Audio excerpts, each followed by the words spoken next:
Alors ce matin, je viens avec un message spécifique de la part de l'Éternel.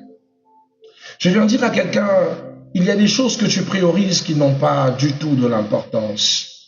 Mais je voudrais que ce matin, tu aies ces mots dans ton esprit. Et ce mot est clair. La foi avant tout. Vous savez, des fois, on dit mon mari avant tout, les enfants avant tout, la maison avant tout, les choses de ce monde avant tout. On priorise des choses qui sont branlantes et même qui ne peuvent pas se mouvoir par elles-mêmes, mais cependant peuvent changer, peuvent s'altérer, peuvent même aller de pire en mal. Bien-aimé, un homme peut changer, les enfants peuvent changer, toutes choses peuvent changer, de tout ce que tu t'attaches. Voilà pourquoi ce sont des choses qui finiront par te blesser. Mais j'ai envie de te dire une seule chose que tu peux conserver intacte par ta fidélité, une seule chose dont tu as de l'emprise et du pouvoir, c'est ta foi. Voilà pourquoi notre thème de ce matin, c'est la foi avant tout. Comment la foi devient, quand la foi devient une clé qui ouvre toutes les portes dans notre vie spirituelle et quotidienne. Vous devez savoir, dans la vie, tout commence par la foi. Avant la prière, avant les épreuves, avant les sacrifices, avant même la compréhension, Dieu demande la foi. Souvenez-vous, dans Hébreux 11, 6, il dit, sans la foi, il est impossible de lui être agréable. Il dit que celui qui s'approche de Dieu doit d'abord croire qu'il existe et qu'il est le rémunérateur de ceux qui le cherchent. La foi est le début de toute action que tu dois faire le matin. La foi est la première expertise que tu dois faire en chaque instant, avant de poser le pas vers quelque chose, avant de vouloir faire quelque chose. Bien-aimé, vois d'abord la position de ta foi. Mets ta foi avant toute chose. Une relation, un ami qui t'aime, quelqu'un qui veut de quelque chose de sérieux avec toi, l'intention est bonne. Mais bien-aimé, si tu ne maîtrises pas la circonstance dans le domaine de la foi, alors bien-aimé, le doute, les batailles, les latences, les lois familiaux, les lois spirituelles vont arracher ce que cette personne a comme intention envers vous. Mais la foi, bien-aimé, vient sécuriser toute chose, toute parole, toute pensée, toute volonté que vous voulez faire et même ce que vous voulez obtenir. Je veux que tu le dises avec moi, la foi avant tout. Pourquoi? Parce que la foi est la main qui saisit Dieu. C'est la clé qui ouvre les accès à sa présence. Sans la foi, l'homme ne peut ni marcher Dieu, ni recevoir de lui. Sans la foi, vous ne pouvez pas marcher avec Dieu. Sans la foi, vous ne pouvez rien recevoir de lui. Voilà pourquoi vous avez besoin de la foi en tout et pour tout. Je dis en tout et pour tout. Alléluia. Vous devez savoir aussi que chaque fois que Dieu parle, l'homme doit choisir entre croire ou raisonner. À chaque fois que Dieu te dit une chose ou qu'une prophétie s'émane pour toi, tu dois faire un choix conséquent dans ton esprit. C'est celui de choisir entre croire ou raisonner. Or, dans toute la Bible, les héros ne sont pas ceux qui comprenaient tout, mais ceux qui croyaient malgré tout. Le problème, c'est que nous, on veut comprendre pourquoi ça arrive. On veut comprendre pourquoi ces choses sont comme ça. On veut comprendre avant de pouvoir agir, avant de pouvoir croire, avant de pouvoir mettre notre foi devant. On veut toujours avoir une certaine maîtrise pour pouvoir faire avancer les choses, ou pour pouvoir appréhender les choses. Or, les grands héros de la Bible, de Moïse, d'Adam et tous ceux qui nous ont précédés, n'ont pas attendu de comprendre. Ils ont juste cru. Ils ont juste accepté. Ils ont juste laissé leur dévotion entre Dieu. Abraham a obéi avant de comprendre. Tu te souviens? Dieu lui a dit, offre-moi ton fils. Il n'a pas eu le temps de dire, Seigneur, le seul que tu m'as donné, n'oublie pas qu'il y a de cela même pas 2 semaines. Tu m'as demandé de chasser Agar avec mon premier fils Ismaël pour qu'il soit livré au désert. Cette fois-ci, tu me demandes encore le dernier. Non, Abraham ne l'a pas fait. Abraham a cru et accepté. Le matin, il annonce à son fils, nous irons adorer. Et il est allé pour offrir Isaac.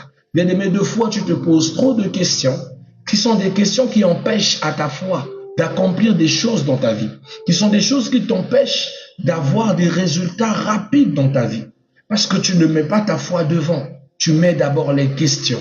Tu te poses des questions. Tu essayes toujours d'être scientifique dans les œuvres où la science n'a pas son emprise. Tu essayes d'être toujours, on va dire quoi, stoïcienne, comme si le stoïcisme a sa place dans la croyance. Non, bien-aimé, elle n'a pas de sa place. Souviens-toi de Noé qui a construit l'arche avant d'avoir vu la pluie. Tu peux mettre la pression, tu peux avoir la pression de Noé. Noé qui dit aux gens qu'il aura déluge, mais il n'y a pas de signe de pluie. Il raconte à tout le monde, venez vous abriter. Tout le monde le traite de fou. Mais lui ne peut que croire parce que Dieu lui a dit. Il n'a le choix que de croire. Mais il pouvait aussi dire à Dieu, mais comme tu ne parles à personne, moi je n'y crois pas. Je ne vais pas construire l'arche. Mais Noé a cru avant de voir la pluie. Pourquoi nous ne pouvons pas mettre la foi avant tout? Pourquoi nous ne pouvons pas mettre la foi avant toute chose? Et que nous mettons toujours le sentiment de malheur, les inquiétudes, les questions, les remontrances avant de mettre la foi. Et pourtant, tout ce que Dieu nous demande, c'est croire. Crois tout simplement. C'est ce que je te dis ce matin. Crois la foi avant tout. Est-ce que tu peux ce matin dire encore avec moi, la foi avant tout? Alléluia. C'est une manière de dire à ton âme que maintenant tu dois te récalibrer pour que tu te concentres sur ce qui vient de la part de l'Éternel. Vous savez, Pierre a marché sur l'eau avant d'avoir des garanties. Ça, c'est fort. Bien que le doute l'ait poursuivi, mais il faut avoir du courage. Il faut avoir de la hargne pour prendre le courage de poser son pied sur l'eau pour voir si lui aussi va flotter ou s'il va plonger. La Bible dit qu'il marcha sur l'eau. Il a cru avant d'abord de pouvoir se poser de multiples questions. Les questions sont venues après. Pendant qu'il marchait sur l'eau, il s'est dit, est-ce que je vais naufrager? Est-ce que je vais plonger? Et c'est son est-ce que qui a fait qu'il a plongé. À chaque fois que tu remets en cause ce que la foi peut faire, tu limites ton exaucement, tu limites ton accessibilité, tu limites la force qui agit. Est-ce qu'il va signer ce document? Depuis que tu es dans le est-ce que, le document a déjà fait 6 mois, il n'est pas signé. Parce que tu n'y crois pas. Parce que la foi n'est pas avant toute chose. Change ta façon de voir les choses. Et arrête avec les questions, rentre dans les affirmations. I am the son of God. Je suis un enfant de Dieu. Et all be possible if I believe it. Tout sera possible si j'y crois. C'est la seule chose que tu dois faire. Ne plus douter, enlever les questions, enlever les pensées, enlever les multiples formes d'énergie négative qui t'empêchent d'entrer dans ta promesse et juste dire j'y crois. Je crois, Dieu m'a dit que ça sera possible. I believe in that. Peu importe ce que les gens disent, moi j'y crois. Peu importe ce que les choses seront, j'y crois. On peut mettre des obstacles et je crois en ce que Dieu m'a dit, pas aux obstacles. Je ne crois pas aux épreuves qui viennent me faire peur. Mais je crois au Dieu qui m'a dit que ces épreuves sont soumises à mon autorité. Je crois en celui qui me nourrit, celui qui me lève le jour comme la nuit, qui m'accorde sa fidélité chaque matin au réveil. Je crois en celui qui veille sur mes enfants quand je ne suis pas là. Je crois en celui qui me donne le souffle de vie pendant que les autres prennent des souffles par des gaz respiratoires, pendant que d'autres sont dans les comas. J'ai envie de te dire, bien-aimé, ton problème, c'est que tu mets plus de l'importance et de l'accent sur ton problème, mieux que sur celui qui a la capacité de changer ton problème. Mets ta foi avant toute chose. La foi vient avant tout. Alléluia. Elle vient avant les épreuves, avant les signes, avant les explications. Souvenez-vous de la femme aux pertes de sang qui agit avant d'avoir la guérison. Elle s'est assise, elle a dit, j'en ai marre. 12 ans de traitement avec les aromaticiens, les médecins, c'est fini. Maintenant, je vais aller pour rencontrer le Christ. Si je peux toucher juste le pont de sa robe, alors je serai guéri. Tout ce qu'elle voyait, ce n'était plus sa santé. Sa santé n'était plus une priorité. Les vertiges n'étaient plus une priorité. Et même le fait que son état ne lui permettait pas de toucher Jésus. Parce qu'elle était impure. Une femme qui voit le sang ne peut pas toucher les autres, ni être tout autour des autres, selon le principe de la loi judaïque. Mais bien aimé, elle a percé l'impossible. Elle s'est dit en elle-même, si je peux le toucher, alors je serai guéri. Elle a dépassé les questions. C'est est-ce que ça va se faire? Est-ce que c'est vrai que si je le touche, je serai guéri? Est-ce que si je fais ce jeûne et prière, ça va marcher? Voilà des choses qui te paralysent et qui t'empêchent d'entrer à ta promesse. À un moment, désactive ces choses et crois. Just believe it. Les miracles dépendent de votre croyance. Quand vous y croyez et que vous acceptez, vous vivez et vous demeurez un miracle. Mais quand vous décidez de devenir intellectuel dans la foi, vous allez perdre. À penser comment Dieu va faire ces choses, quelle formule chimique va-t-il accomplir? Il n'en a pas besoin. Il envoya sa parole, la Bible dit sa parole guérit. Vous savez, dans les combats spirituels, ce n'est pas la force, ce n'est ni les émotions, ce n'est ni les larmes qui donnent la victoire, c'est la foi. La victoire qui triomphe du monde, c'est notre foi, nous dit 1 Jean chapitre 5, verset 4. La foi est donc la victoire qui triomphe du monde. Alléluia. Avant la délivrance, mettez la foi. Avant la guérison, mettez la foi. Avant la percée, mettez la foi. Avant la restitution, mettez la foi. Avant la révélation, mettez la foi. Dieu agit là où la foi est devenue comme petite. Même comme c'est comme une graine de sénive. Même si tu la trouves insignifiante, ta foi. Dieu agit. La foi n'est pas une émotion, mais une position. Vous devez comprendre ça. C'est pas un sentiment. C'est un positionnement. C'est un refus de tempérer avec la négativité. Celui qui est dans la foi refuse de tempérer avec la négativité. Il ne négocie pas avec les pensées négatives. Il dit ça va se faire. Dieu le fera. Il l'accordera. Il est avec moi. Il l'a déjà fait. Et c'est tout. Tout ce que vous me dites, ça ne m'intéresse pas. Monsieur, votre pronostic médical, c'est ceci. Mais moi, dans ma tête, avant le pronostic, je suis déjà guéri. Je n'ai même pas le temps pour ces choses. Alléluia. À des fois, même par la foi, il y a des certaines choses que je ne fais plus depuis des années. Allez me faire un check-up. Je me lève un matin, je me sens un peu bizarre. Je dis, au nom de Jésus, le sang de Jésus. Je suis guéri, je suis debout, je vais faire mes activités. Et tout le signe de la maladie a disparu. Je n'ai pas de négociation. C'est Jésus qui est mon médicament. Ma foi est qu'il est le seul qui prend soin de moi. Il est le seul médicament qui me guérit mieux que quiconque. Je ne mets pas ma foi dans les pronostics médicaux.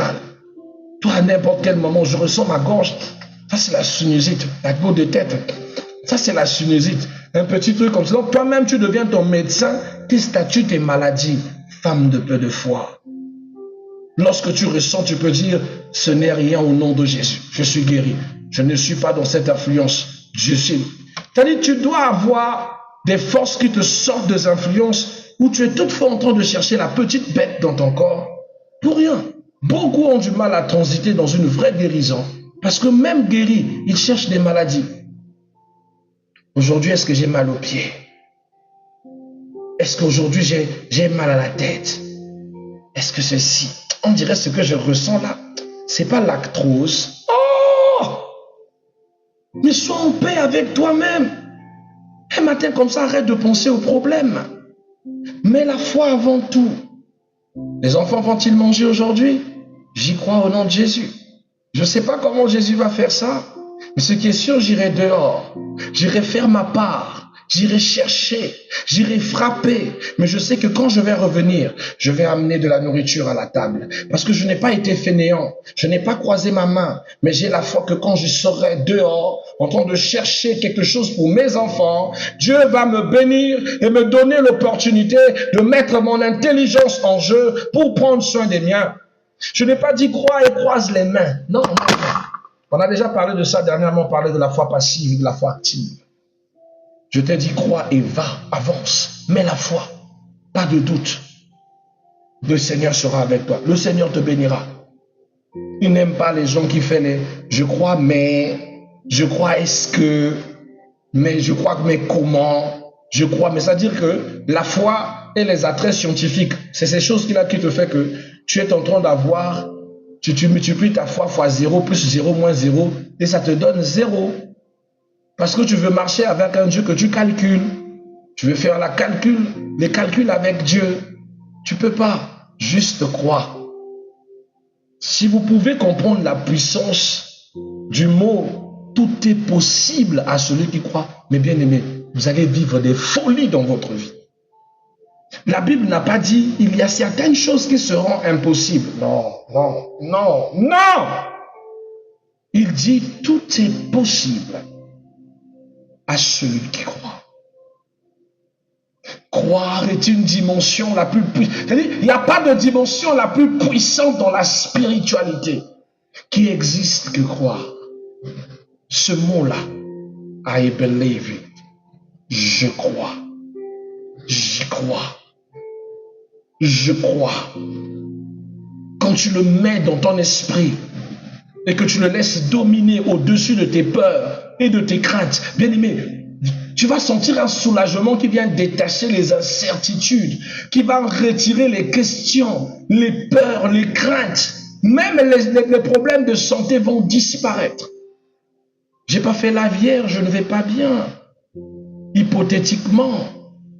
Mais en ce jour, quand tu me vois, j'ai l'air de quelqu'un dont la santé n'est pas bien. J'ai pas bu de médicaments. C'est Jésus qui est fort. Et tous les jours, c'est comme ça, il me lève le matin.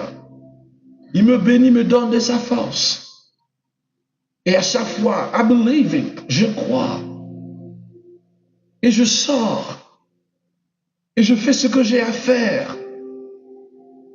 Car je sais qu'il est avec moi. Sa houlette et son bâton me rassurent. Alors appuie-toi sur l'Éternel et arrête avec le doute que tu gardes souvent dans ta tête. Tu dois comprendre que la foi doit être plus qu'une décision, un sentiment. Car la foi n'est pas une émotion, c'est une position. C'est une position qui te dit, je ne vois pas mais je crois. Je ne sens pas mais je crois. Je ne comprends pas comment encore, mais je crois. C'est une assurance ferme, non basée sur les circonstances, mais sur la fidélité de Dieu. Or, toi, ta foi, c'est parce que tu as vu un ami en autorité derrière, tu dis, ah, Dieu va faire l'autorité. Avant même que l'autorité ne soit, moi, je sais que ça va marcher. Je sais que je vais y accéder. Vous devez savoir que partout dans la Bible, la foi déclenche l'intervention directe du ciel. Quand la foi est là, le ciel directement entre en connivence avec ta préoccupation. Vous savez, Jésus dit dans Matthieu chapitre 9, 29, il dit qu'il te soit fait selon ta foi. Il te sera toujours fait selon ta foi. C'est parce que ta foi est comme ça. Voilà pourquoi tes choses n'avancent pas. Tu crois en Dieu avec hypocrisie. Ah, s'il le veut, il le fait. S'il ne veut pas aussi, de toutes les façons, on est là. Voilà des langages qui font que tu vas lire l'heure. Au lieu d'avoir des langages fervents au nom de Jésus-Christ. Le Seigneur a déjà pris le contrôle. J'entre dans ce territoire. Alléluia. C'est comme ça que tu dois faire les choses. Cet endroit est le mien. Vous montez, vous descendez, moi, c'est moi qui aurai cet endroit. C'est la foi. C'est la foi. C'est la foi. Alléluia. Autrement dit, la foi détermine ce que tu peux recevoir de Dieu. La foi ouvre les portes à des miracles. La foi est le premier, mais elle doit être aussi entretenue. Tu dois chaque fois alimenter ta foi. Ce qui fait que beaucoup mettent leur foi devant, mais ne l'entretiennent pas.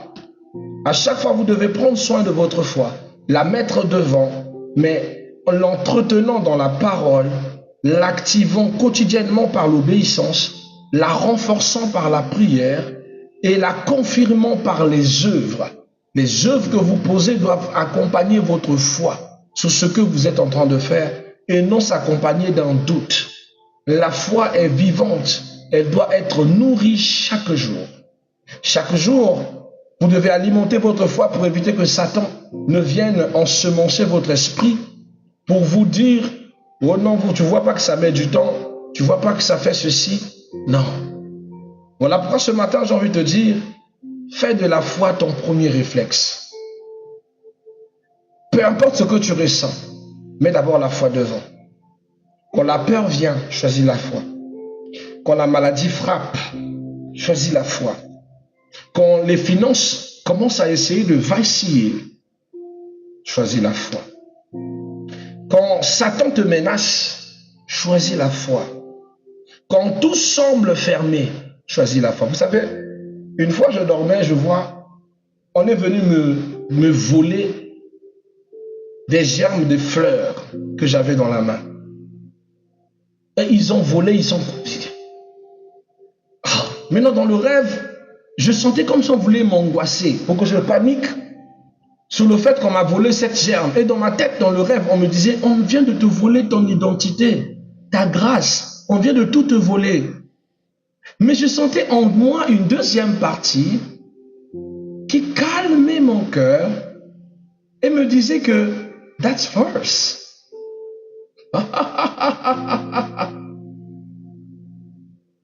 Que c'est faux.